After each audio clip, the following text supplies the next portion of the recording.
FC2A, donc aujourd'hui 440 adhérents, dont 30 filles, composées donc d'une équipe U15, U18 et des filles donc des U6 ou U13. Donc le club du FC2A entame sa troisième fois donc, de label Fédération française de foot.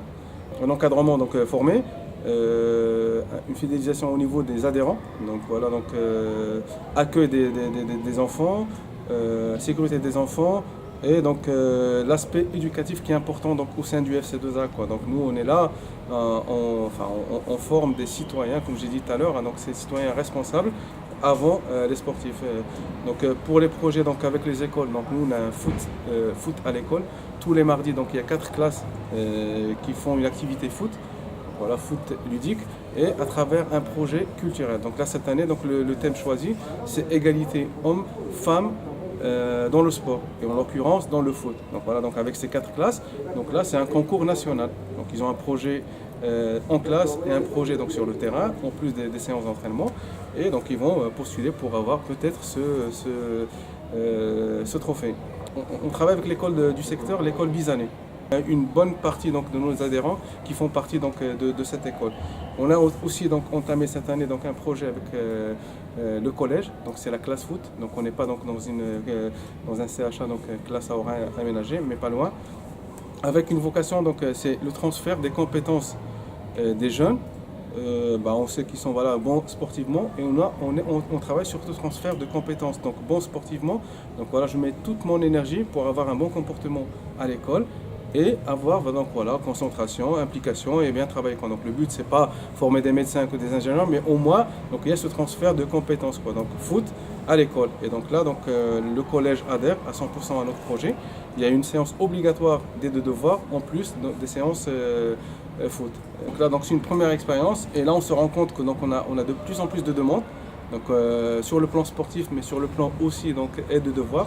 On a aussi donc on travaille avec une association Passe la Seconde qui vient tous les lundis travailler avec les élèves de seconde, FC2A et non FC2A ouvert, donc garçons et filles, ceux qui sont un petit peu en difficulté et ceux qui ne sont pas forcément en difficulté, mais qui sont à la recherche de formation, donc de stage. Donc voilà, donc il y a ces futurs profs, des éducateurs qui sont là pour un petit peu les aider. Ça fait 3 ans qu'on a créé donc une équipe U15, U18 féminine et qu'on a un objectif dans les 3 années à venir. Donc c'est pour ça qu'on essaie un petit peu de s'implanter un peu plus dans le milieu scolaire pour créer une école de foot féminine.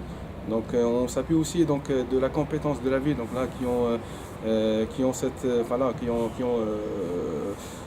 cette école féminine, quoi. Donc, et on essaie nous, voilà, donc pas reproduire, mais essayer un petit peu de créer notre école féminine au sein du FC2A qui va alimenter donc par la suite. Donc, les U15 et les U18. L'objectif de départ, c'est vraiment créer cette école de foot. D'accord.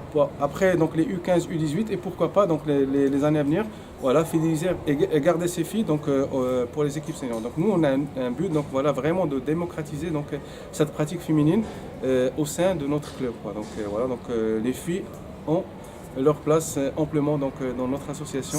On est parti sur, on a fait 2 journées portes ouvertes pour les filles du primaire. Et à la surprise, on s'est rendu qu'on a eu plus de grandes qui voulaient. Donc, et du coup, donc, voilà, donc avec le collège donc, et Emploi d'avenir, donc Laurent Florent, donc nous on a créé cette équipe féminine. Et c'est à la demande justement, donc c'est à la demande des filles, donc voilà, donc qui veulent, voilà, donc avoir des créneaux, avoir donc voilà donc un club et faire des compétitions donc le samedi. Donc c'était vraiment une forte demande. Et on reste toujours donc on a toujours ces volets, donc le volet sportif, le volet donc éducatif, donc nous pareil, donc nous on les aide donc tout ce qui est recherche de stage, formation et on met en place aussi donc 2 stages par an exclusivement réservés aux filles. Donc on se rend compte quand on fait un stage mixte, on a 1, 2, maximum 3 filles. Là donc l'année dernière, la première expérience, on a mis en place 2 stages, un en hiver et février, stage de futsal et un au printemps donc à l'extérieur. Et on a touché donc, plus de 60% de nos effectifs. Donc on est passé de 30 adhérentes, licenciées donc, au club. Et le stade, donc, il y a eu 16 filles qui ont participé au stage de foot. Donc voilà, donc on compte renouveler ce type d'action l'année prochaine. Et il y a donc une progression donc, sportive, donc là une bonne ambiance. C'est festif, c'est convivial. Donc voilà, donc les filles donc, passent un message et donc c'est notre pub et notre relais donc, au sein des établissements collège, lycée quoi, donc, du secteur. Et on touche pas que les filles donc, du secteur 2, on a des gamines qui sont scolarisées donc, à Louise Michel et qui viennent de différents secteurs de la ville de Grenoble. On met toute nos énergies donc, à ce niveau-là, aussi bien donc, au niveau d'encadrement. Les parents, c'est le message qu'on fait passer. Quoi. Donc d'abord l'éducatif. Voilà, bien sûr qu'on a un rôle social aussi donc, au sein de notre secteur, avant le sportif. Quoi. Donc c'est des messages qui sont porteurs et que les parents adhèrent facilement. Quoi. Donc quand on voit quoi, là, donc on n'est pas, on fait pas la Ligue des Champions, on n'est pas donc des champions. Donc voilà, donc on est d'abord de bons citoyens avant le sportif. Quoi. Donc la ville de Grenoble nous met à disposition donc, un bel équipement qui est la Halle Clémenceau. Et le FC2A organise donc, le week-end du 25, 26 et 27 janvier donc, à la Halle Clémenceau donc, différents tournois dans différentes catégories d'âge, en passant par des vétérans, les U8, U9, U10, U11, U13 et les U18 filles, U15, U18 filles. Donc voilà, donc il y a pas mal de clubs de l'agglo, des clubs du département.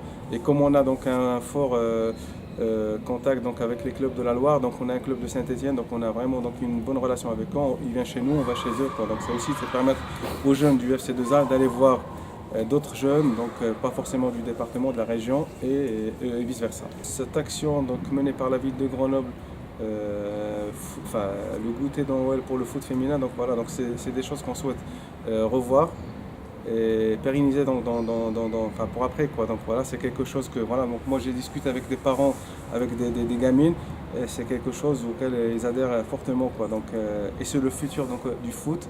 Voilà, en France et à Grenoble quoi. Donc c'est vraiment c'est quelque chose qu'il faut renouveler et refaire donc tous les ans. Là donc on profite donc voilà, tout le monde parle de la Coupe du Monde donc en France à Grenoble, ville haute, et profiter de cet événement, de dire voilà, donc c'est un sport aussi donc qui plaît donc aux filles, et que donc voilà, on voit du spectacle donc sportif, et en profitant de cet événement pour permettre à d'autres filles d'intégrer donc d'autres clubs sportifs quoi. Donc et le foot c'est vraiment aujourd'hui donc voilà, donc prend de l'ampleur et prend de la valeur, et on voit vraiment du spectacle donc chez les filles.